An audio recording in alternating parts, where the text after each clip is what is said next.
ओम शांति। 11 अगस्त 2023 बाबा के महावाक्य। मीठे बच्चे, अभी तुम कौड़ी से हीरे जैसा बने हो। ईश्वर की गोद माना ही हीरे जैसा बनना है। श्रीमत तुम्हें हीरे जैसा बना देती है। प्रश्न: सत्युग में किसी को तो ताऊसी तख्त बादशाही और किसी को दास दासी या प्रजा पद मिलता है, इसका कारण क्या है? उत्तर: सत्युग में ताऊसी तख्त उन्हें मिलता जो संगम पर ज्ञान सागर की पढ़ाई को अच्छी रीति पढ़ते हैं और धारण करते हैं। ज्ञान रत्नों का दान कर बहुतों को आप समान बनाते हैं और जो गफलत करते, देह अभिमान में आकर हंगामे मचाते, उन्हें प्रजापद मिल जाता है। पढ़ाई पर ध्यान न देने वाले ही दास दासी बन जाते हैं। ओम शांति। कौड़ी से हीरे जैसा बनने वाले सिखिलते पुरुषार्थी बच्चे यह जानते हैं कि माया का तूफान लगता है। बच्चे कौड़ी से हीरे जैसा बनने का पुरुषार्थ करते हैं, परंतु श्रीमत पर न चलने के कारण फिर से माया का तूफान लगने से ज्योत बुझ जाती है। इस पर भी गीत है। बच्चों को अब मालूम पड़ा है कि हम सो पूज्य देवी देवता थे। यह आत्मा सुनती है बेहद के मोस्ट बिलवड बाप द्वारा।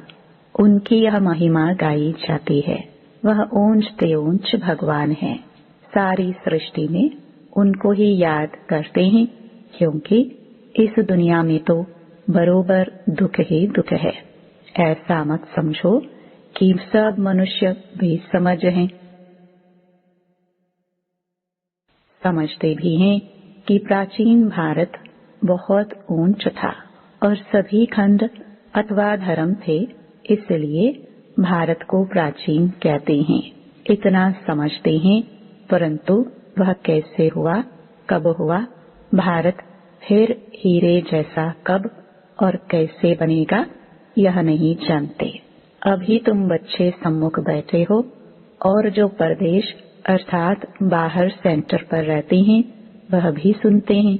हीरे जैसा बनाने वाला बेहद का बाप कहते हैं, यह तुम्हारा अंतिम ईश्वरीय जन्म है। जबकि बाप बैठ हीरे जैसा बनाने लिए तुमको पढ़ाते हैं, तो ऐसे बाप का कितना न रिगार्ड रखना है। सत बाप, सत टीचर, सतगुरु का रिगार्ड रखा जाता है। बाप कहते हैं, बच्चों को सुख देने वाला मैं ही हूँ। इस समय तुम बच्चों को सुख देने के लिए आकर अपनी मत देता हूँ। भगवान ने जो श्रीमत दी थी, वह फिर मनुष्यों ने गीता में लिखा है, परंतु यथार्थ नहीं। अब यह तुमको ऊंच ते ऊंच हीरे जैसा बनाते हैं। स्वर्ग में तो तुम ही आ सकते हो ना। यूं तो सारी दुनिया की आत्माएं बच्चे हैं बाप के। प्रजापिता ब्रह्मा तो है ना। इस समय शिव बाबा के पोत्रे कहलाते हो, फिर पर पोत्रे तर पोत्रे भी कहलाते हो। वृद्धि तो होती जाती है ना। वास्तव में सभी का रचयिता मैं बाप ही हूँ। पूछते हैं ना कि तुमको किसने पैदा किया, तो कहते हैं अल्लाह व खुदा ने।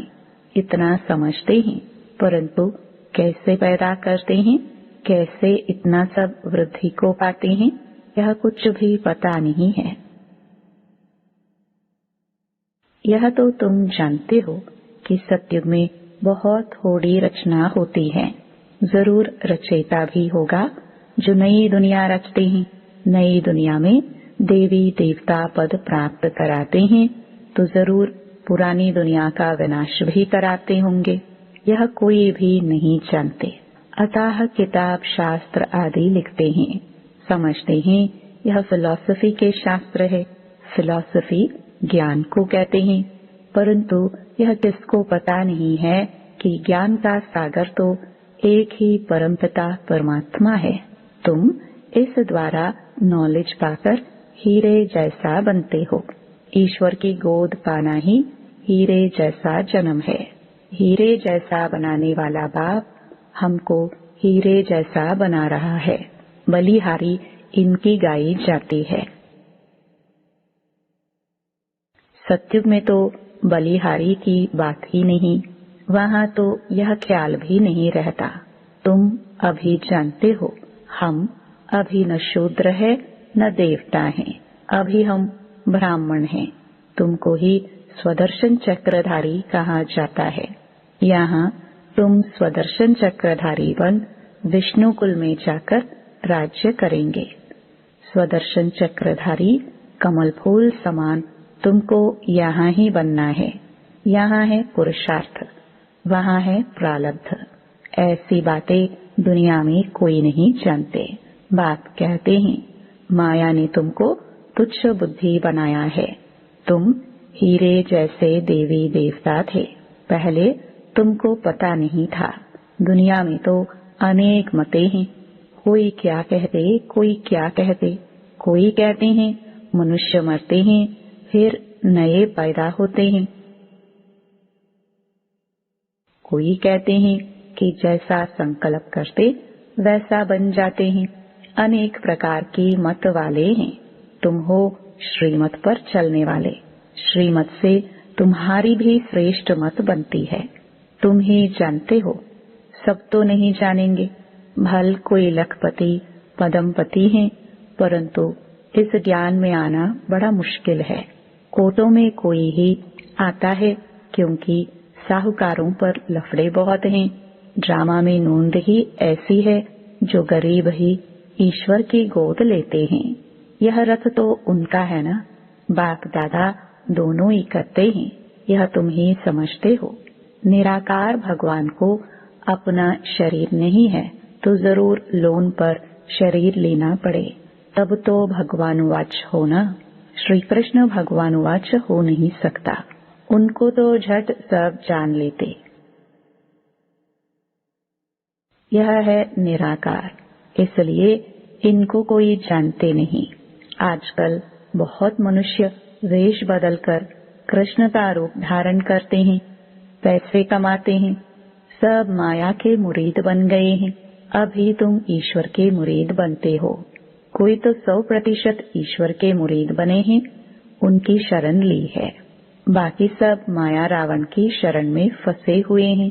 बाबा ने समझाया है कि खास भारतवासी सब शोक वाटिका में है। सारी दुनिया ही लंका है। उन्होंने तो शास्त्रों में हद की बातें लिख दी है। बेहद का बाप बेहद की बातें सुनाते हैं।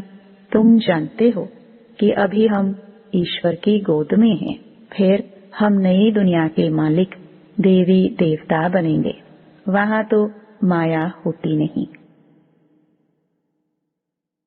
सूर्यवंशी चंद्रवंशी बड़े साहूकार होते हैं, फिर जब वैश्यवंशी बनते तब हीरे जवाहरात के मंदिर बनाते हैं।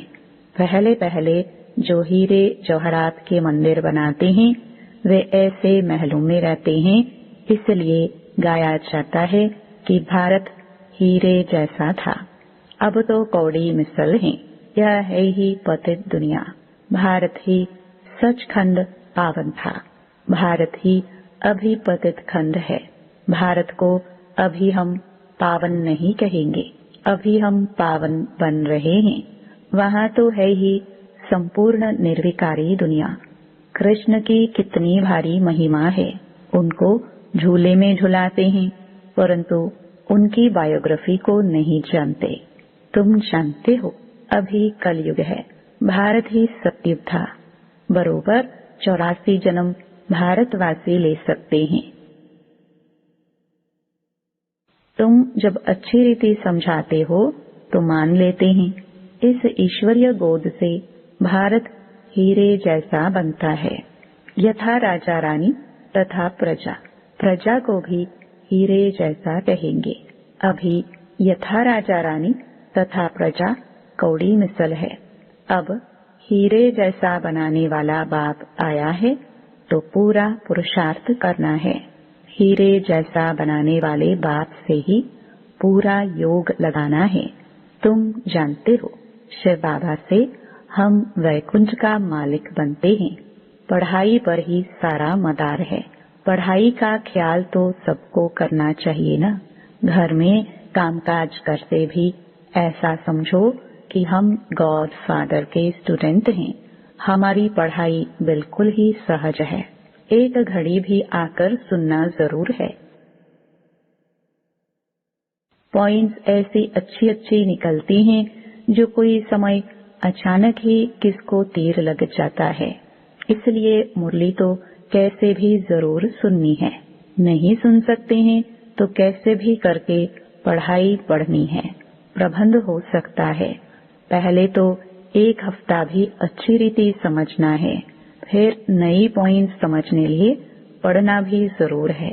बाबा पढ़ाते रहते हैं, पॉइंट्स निकलती रहती हैं।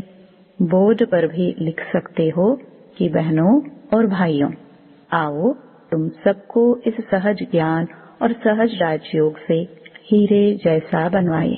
तुम्हारे पास तो चित्र भी सब हैं, उन पर समझाना बहुत सहज है।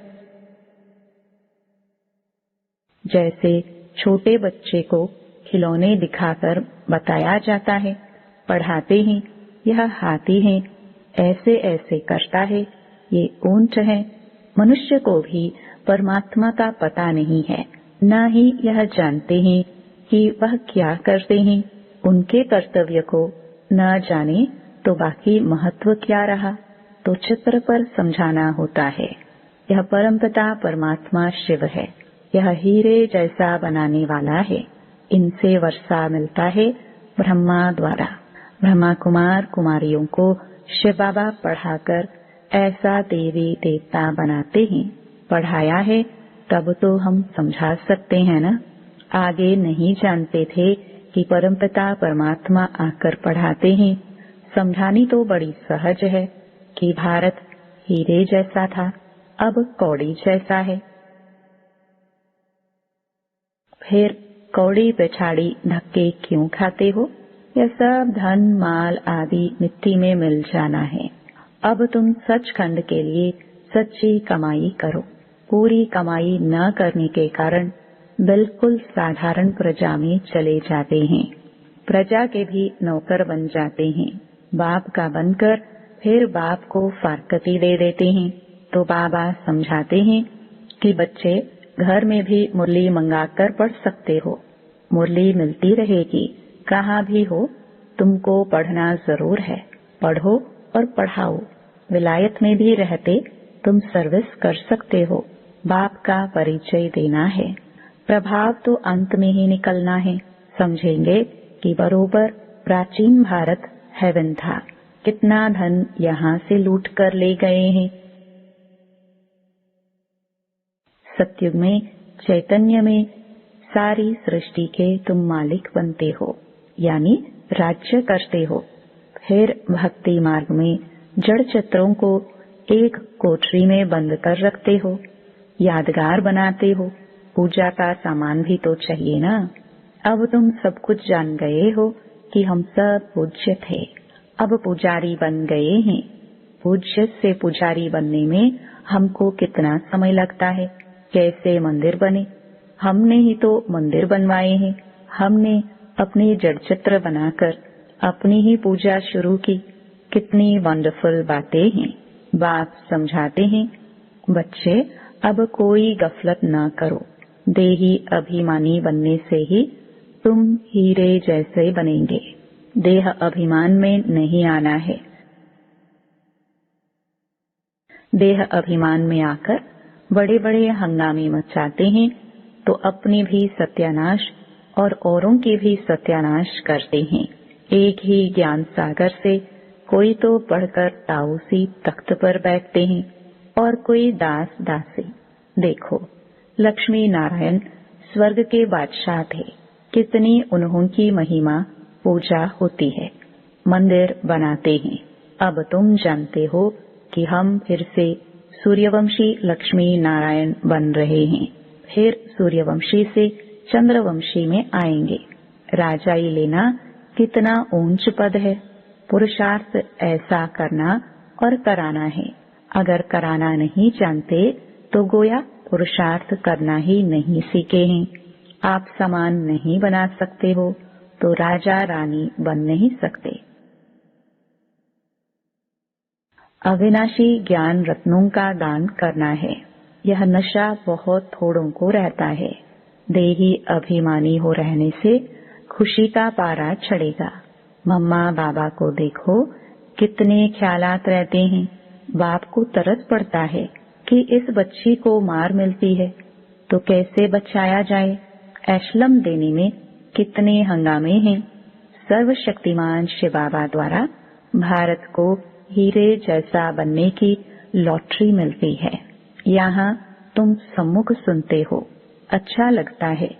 बाबा डोज चढ़ाते रहते हैं। बच्चों को कदम कदम श्रीमत पर चलना चाहिए। अच्छा, मीठे मीठे सिखिलते बच्चों प्रति माता पिता बाप दादा का याद प्यार और गुड मॉर्निंग। रूहानी बाप की रूहानी बच्चों को नमस्ते। धारणा के लिए मुख्य सार। पहला, सुख देने वाले बाप टीचर सतगुरु का रिगार्ड जरूर रखना है। उनकी मत पर चलना ही उनका रिगार्ड है। दूसरा, घर का कामकाज करते स्वयं को गॉड फादर का स्टूडेंट समझना है। पढ़ाई पर पूरा ध्यान देना है। मुरली मिस नहीं करनी है। सचखंड के लिए सच्ची कमाई करनी है। वरदान, पास्ट, प्रेजेंट और फ्यूचर को जान मायाजीत बनने वाले मास्टर त्रिकालदर्शी भव। जो बच्चे तीनों कालों को जानते हैं वे कभी भी माया से हार नहीं खा सकते, क्योंकि वर्तमान क्या है और भविष्य में क्या होने वाला है दोनों ही त्रिकालदर्शी आत्मा की बुद्धि में स्पष्ट रहता है। क्या हूँ और क्या बनने वाला हूँ, वर्तमान और भविष्य दोनों का उन्हें नशा रहता है। उसी नशे की खुशी में उड़ते रहते हैं, इसलिए उनके पांव धरनी से ऊंच होते हैं। वह देह, देह के संबंध, देह के पुराने पदार्थों की आकर्षण में नहीं आते। स्लोगन, जिनके पास सरलता का गुण है उनके लिए संगठन में चलना बहुत सहज है। ओम शांति।